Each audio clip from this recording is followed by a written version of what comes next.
Recent டைம்ஸ்ல இவர பத்தி உங்களுக்கு எல்லாத்துக்கும் தெரிஞ்சிருக்கும்னு நெனைக்கிறேன். அப்படி தெரியலன்னா நான் சொல்றேன் டீட்டெயில்டா தெரிஞ்சுக்கங்க. இவர் பேரு ராகவ் சதா. இவர் ஆம் ஆத்மி பார்ட்டியினுடைய ராஜ்யசபா எம்பி இவரு. இவர் மக்களுக்கான பல பிரச்சனைகளையும், கேள்விகளையும் வந்துட்டு பார்லிமென்ட்ல ரைஸ் பண்ணிக்கிட்டு இருக்காரு. அவர் ரைஸ் பண்ண பாயிண்ட்ஸ்ல வந்து சில விஷயங்கள உங்ககிட்ட ஷேர் பண்ணணும்னு நெனைக்கிறேன். முழுசா பாருங்க. அரசியல் என்பது ஒரு சேவையா இல்லது வேலையா அப்படின்னு சொல்லிட்டு ஒரு கொஸ்டின் ரைஸ் பண்ணியிருக்காரு. அப்படி சேவையாக இருந்துச்சுன்னா, அதுக்கு ஏன் சம்பளமும், ஓய்வூதியமும் குடுக்குறீங்க? அப்படி வேலையா இருந்துச்சுன்னா, அதுக்கு ஏன் ப்ராப்பரான குவாலிஃபிகேஷன் இல்ல அப்படின்னு சொல்லிட்டு ஒரு கொஸ்டின் ஒண்ணு ரைஸ் பண்ணியிருக்காரு.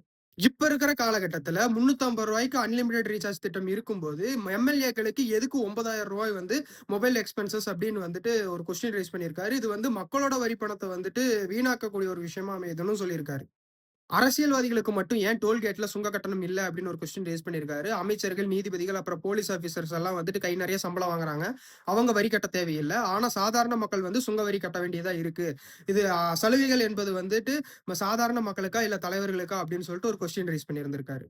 இன்னொரு ரொம்ப முக்கியமான விஷயம் ரைட் டூ ரீகால். மக்களாகிய நம்ம வந்து ஒரு அரசியல் கட்சி தலைவர வந்துட்டு ஓட்டு போட்டு ஜெயிக்க வைக்கிறோம். அவரோட பெர்ஃபார்மன்ஸ் வந்துட்டு சரியில்ல அப்படின்னா, அவரோட பதவிக்காலம் முடியறதுக்கு முன்னாடியே வந்துட்டு நான் பெர்ஃபார்மிங் லீடர் அப்படின்னு சொல்லிட்டு அவருக்கு ஓட்டு போட்டு அவர பதவியிலிருந்து நீக்கிறதுக்கான ஒரு சிஸ்டம் வேணும்னு சொல்லிட்டு இவரு பார்லிமென்ட்ல கேட்டிருக்காரு.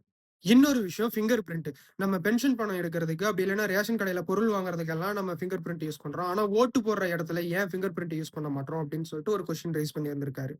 இந்த பாயிண்ட்ஸ் எல்லாம் பத்தி நீங்க என்ன நினைக்கிறீங்கன்னு சொல்லிட்டு மறக்காம கமெண்ட் செக்ஷன்ல கமெண்ட் பண்ணுங்க. நாளைக்கு இன்னொரு வீடியோல பார்ப்போம். Thank you.